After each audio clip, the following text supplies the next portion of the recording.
Radio. Les Français parlent au français.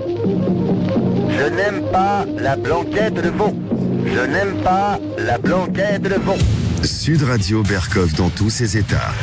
Alors je ne sais pas si nous irons pendre notre linge sur la ligne Siegfried comme on disait en 1914, mais eine Katastrophen en Germanie, en Allemagne. Oui, on va en parler. Imaginez-vous que l'annonce que Siemens Energy a perdu 34% en bourse. Pourquoi? Éolienne. Schön éolienne? No. Nein, schön éolienne. Sud Radio Berkov dans tous ses états. Vive le vent d'hiver, encore faut-il qu'il soit là, mais quand il n'est pas là, on en parle depuis longtemps, ça. Juste quelques mots. Alors, le groupe NRTG RWE, l'EDF allemand, met à terre 7 éoliennes. Pas parce qu'elles ne fonctionnent plus, mais parce qu'elles gênent l'extension du mythe de lignite. Vous savez, le lignite, c'est le charbon. C'est ce qui fait le pire en matière de combustible fossile. Voilà. C'est-à-dire qu'on avait fermé, vous savez, les centrales nucléaires. L'Allemagne a fermé la dernière centrale nucléaire avec perte et fracas. Ils étaient très contents. Et ben voilà. Et les panneaux solaires et éoliennes, il y en a près de 29 000. Je plante le décor en Allemagne. Problème? Bah, vous le savez, Fabien Boudlet en a parlé plusieurs fois. L'électricité éolienne est totalement impossible à piloter parce que quand il n'y a pas de vent, il n'y a pas d'électricité. Et comme il n'y a plus de centrales nucléaires, on refait les centrales à gaz et le charbon. Fabien Bouglet, bonjour. Bonjour André Berkov. Alors, vous avez publié, je le rappelle et je le recommande évidemment, la nouvelle édition mise à jour 2022 de votre livre « L'éolienne, la face noire de la transition écologique ». Et alors, qu'est-ce qui se passe? Quand même assez hallucinant. L'Allemagne, c'était le pays pilote en matière d'énergie renouvelable, etc. Et puis ça y est, ça s'effondre à la bourse, de Siemens, etc. Je veux dire, on a besoin du ça y est, on refait avec plus de charbon. Et je crois que le ministre a dit, vous savez, ils avaient prévu de se passer du charbon d'ici 2030, c'est plus le cas. C'est plus le cas. Le ministre des Finances allemand vient d'annoncer il y a quelques jours que l'échéance de sortie du charbon en 2030 s'éloigne fortement en Allemagne. Faut préciser quand même une chose, André, c'est que l'Allemagne a fermé ses 3 derniers réacteurs nucléaires en avril 2023. Le lendemain, j'avais fait les calculs parce qu'on a un site qui s'appelle Electricity Map. Le lendemain, l'Allemagne, avec ses éoliennes couplées aux centrales au charbon, émettait 15 fois plus de gaz à effet de serre que la France. 15 fois plus. Alors, c'est quand même l'hécatombe en Allemagne. C'est-à-dire que l'Allemagne, qui se fait le paragon de l'écologie, nous sommes vertueux, la France est en retard pour ses énergies renouvelables. Non, la France est en avance. La France est leader européen des émissions de gaz à effet de serre. Bien sûr. Et quand je dis leader, c'est-à-dire à les moins importantes émissions. Et pire, nous avons en France un record, c'est que nous avons pas du tout d'émissions de particules fines des centrales au charbon. C'est-à-dire qu'il faut bien comprendre que l'Allemagne, qui nous a fait des leçons sur nos centrales nucléaires qui n'ont jamais connu de catastrophe en Europe depuis 50 ans, l'Allemagne, elle, en multipliant la production des centrales au charbon, tue, puisque les particules fines des centrales au charbon sont extrêmement mortelles, 100 morts par térawattheure produit. Depuis la catastrophe de Fukushima, en Allemagne, les centrales au charbon allemandes, j'ai fait le calcul, ce sont les chiffres de l'OMS, l'Allemagne a tué avec ses centrales au charbon 220 000 habitants européens. Et oui, parce que ça dépasse les frontières allemandes, il faut le dire. C'est pas comme le Tchernobyl qui ne franchissait pas les Vosges. Donc, et dans ce contexte-là, comme vous l'avez dit, la filière éolienne allemande, mais pas simplement la filière éolienne allemande, la filière éolienne danoise, la filière éolienne américaine, la filière éolienne occidentale, connaît un krach boursier sans précédent. C'est pas seulement en Allemagne, vous dites. Non, c'est toute... J'ai fait le calcul parce que j'ai publié un article dans le blog Factuel. C'est depuis 2020 15 milliards d'euros de pertes pour les 4 principaux fabricants européens et américains.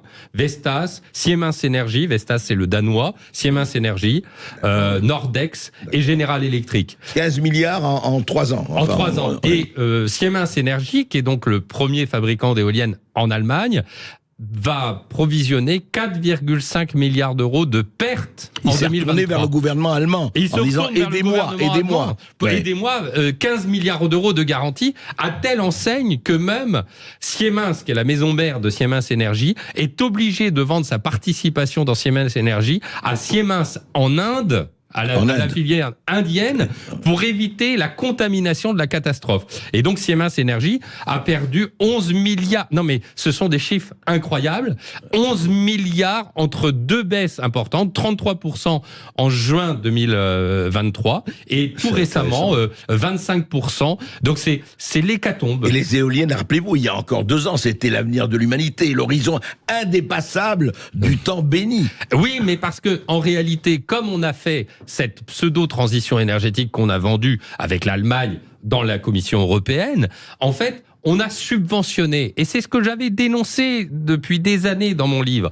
En réalité, c'est un marché artificiel. Le marché de l'exploitation des éoliennes et de la fabrication d'éoliennes ne naît que parce que les États occidentaux ont mis des subventions dans ces éoliennes. Le problème, c'est que... Et des subventions énormes. Des subventions énormes. En Allemagne, 520 milliards d'euros. Et d'ailleurs, les Allemands ne sont pas tous, pour la transition énergétique. Non, la Cour fédérale des comptes en Allemagne avait prévenu en 2021 dans un rapport, si on continue comme ça, on va avoir une explosion des factures et des coupures d'électricité. C'est exactement ce qui s'est passé.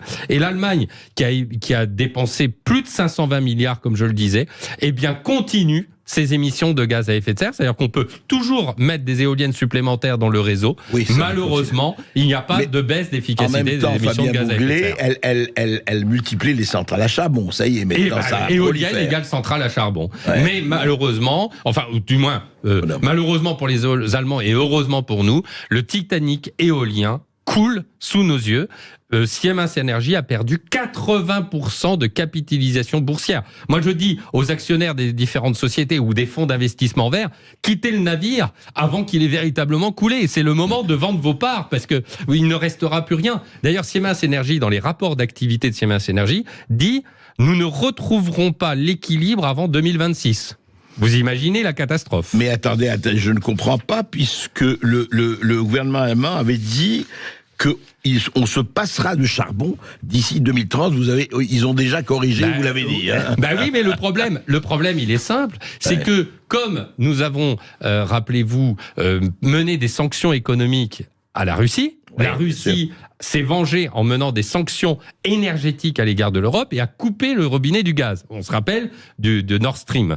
Bien sûr. Et de ce fait, comme on a coupé le robinet du gaz, le gaz était essentiel pour l'Allemagne, puisque justement, elle compensait l'intermittence de ses éoliennes avec du gaz. C'est ce qu'avait fait Gerhard Schröder pendant 20 ans. Et elle ne peut plus maintenant que se retourner vers le charbon, puisqu'elle a décidé de manière dogmatique que le nucléaire c'était sale et mauvais et pas beau. Sauf que le nucléaire c'est propre, décarboné, et le ça coûte pas cher. CO2, voilà. Alors justement, Fabien Bouglet, quid de la France? Parce que apparemment en France, ces nouvelles, on continue quand même un peu partout des forages offshore ou d'éoliennes. La politique pro-éolienne apparemment continue en France. Oui, en France on est dans le déni. On est dans le déni encore. Vous savez, c'est le Titanic qui coule. Et en France, on est dans l'orchestre, on continue à se poser la question, comment on va accélérer l'installation d'éoliennes? Il y a actuellement un projet de loi... C'est plus près de toi, ma Pannier-Runacher. Voilà. Mais Agnès Pannier-Runacher, il faut lui reconnaître une chose, elle fait un formidable travail au niveau européen sur la relance du nucléaire et l'alliance du nucléaire. Oui, c'est vrai. Mais après, c'est pas elle qui est en cause, bien sûr. Mais après avoir voulu, rappelez-vous Hollande, rappelez-vous Macron, première mouture, on voulait arrêter le nucléaire. Voilà, elle ne fait que subir la politique de ces 20 dernières années. En revanche, et je le répète, je le dis au gouvernement, vous allez partir avec l'eau du bain. À continuer à développer l'éolien qui est en train de devenir une catastrophe internationale digne des subprimes. Hein. On peut comparer à la catastrophe des subprimes sur les emprunts pourris de 2008. Eh bien, le gouvernement, en continuant contre vents et marées à vouloir développer l'éolien, faire une loi d'accélération des éoliennes, faire les décrets d'application, il va y avoir à l'Assemblée nationale, et bien se retrouve la situation de continuer d'être dans le Titanic qui va couler, alors qu'il faut prendre les bateaux de sauvetage. Donc moi je dis au gouvernement, prenez les bateaux de sauvetage, arrêtez cette politique idiote d'installation d'éoliennes qui est en train de s'effondrer. Oui, ben enfin écoutez, ils regardent comme nous et mieux que nous peut-être ce qui se passe en Allemagne. Ça ne leur inspire rien comme réflexion. Vous savez, mon livre Éolienne, la face noire de la transition écologique est sorti il y a 4 ans. Globalement, puis mon livre Nucléaire, les vérités cachées, globalement, j'ai constaté qu'une information qui était donnée chez vous, André Berkoff, rappelez-vous, on avait parlé de la guerre entre l'Allemagne et la France qu'on a annoncé dans cette émission de Sud Radio, il faut 1 an à 2 ans avant une prise en compte. L'état profond est lent dans sa décision. Il faut une infusion. Donc j'ai bon espoir. J'aimerais que le gouvernement agisse plus vite. J'aimerais qu'il y ait cette prise de conscience qu'il faut arrêter parce que pour la souveraineté énergétique de l'Europe et de la France, il faut absolument développer le nucléaire. C'est en cours avec l'Alliance du nucléaire en Europe, mais il faut arrêter les éoliennes intermittentes parce que les éoliennes intermittentes nous contraignent, y compris en France. D'ailleurs, on a eu cette centrale à gaz qui a été installée à Landivisiau, à faire des approvisionnements en gaz naturel liquéfié américain et nous rendre dépendants du gaz américain. D'ailleurs, nous achetons le gaz de schiste américain, comme chacun sait. Parce que nous achetons le gaz de schiste américain pour compenser le gaz naturel, le gaz gazoduc russe. Donc, si vous voulez, toute éolienne qui est installée en plus sur notre sol est un grain de sable dans la chaussure du nucléaire français. Et rappelons une chose importante, il n'y a pas de filière éolienne française. Et donc, quand on installe une éolienne en France, on contribue au déficit commercial de la France. Oui, qui n'est pas mal en ce moment. Tandis que quand on installe une centrale nucléaire en France, eh bien, on produit de l'électricité en France avec des emplois non délocalisables, avec une technologie française. Donc en fait, c'est extrêmement vertueux. Mais Fabien Bouglet, ça veut dire autre chose aussi, ce que vous dites et ce que les nouvelles nous donnent. C'est quand même quelque part la fin d'une certaine Europe. Parce que, que le fait que l'Europe, de ce point de vue, n'existe pas. L'Allemagne a décidé, elle seule, de fermer toutes ses centrales nucléaires. Tout à fait. Mais où est la politique énergétique européenne ? Eh bien, vous le soulignez, quelque chose de fondamental. L'Europe est née en 1957 avec 2 traités majeurs, la Communauté économique européenne, signée à Rome, et le même jour signée à Rome, la Communauté économique de l'énergie atomique. L'atome est lié à l'Europe, elle est consubstantielle, mais avec, je dirais, le rapprochement des Allemagnes après la chute du mur de Berlin, eh bien, ce qui s'est passé, c'est qu'on a eu l'extrême gauche écolo qui sont venus pour imposer les éoliennes. En réalité, l'Europe, c'est le nucléaire. C'était d'abord le charbon-acier et ensuite le nucléaire. Mais ça avait été un échec, le charbon et l'acier, et ça a été le nucléaire. L'Europe est basée sur le nucléaire. Or, ce qui s'est passé depuis 20 ans, ça c'est ce que j'écris dans mon livre, mon dernier opus, Guerre de l'énergie, c'est que l'Allemagne a infiltré la Commission européenne pour imposer l'Energiewende 2, c'est-à-dire cette transition énergétique basée sur les éoliennes couplées au gaz puis couplées au charbon. Et en fait, on se rend compte, parce que la bourse a toujours raison, rappelons que ces baisses boursières vont avoir des effets dans l'économie réelle dans un an ou deux. La main invisible du marché. Exactement. Voilà. Eh bien, ce qui se passe, c'est l'effondrement de la transition énergétique allemande en Europe, et c'est justement l'occasion pour la France de redorer son blason avec ce qui a constitué la base de l'Union européenne, le développement de l'énergie atomique dont nous sommes leaders et dont, je vous rappelle, les États-Unis essayent de nous imposer dans les pays de l'Est leur technologie américaine. Et donc là, il y a un véritable bras de fer qui se met en place et c'est absolument passionnant. Mais en tout cas, ces chutes boursières sont un indicateur précieux de ce que le Titanic éolien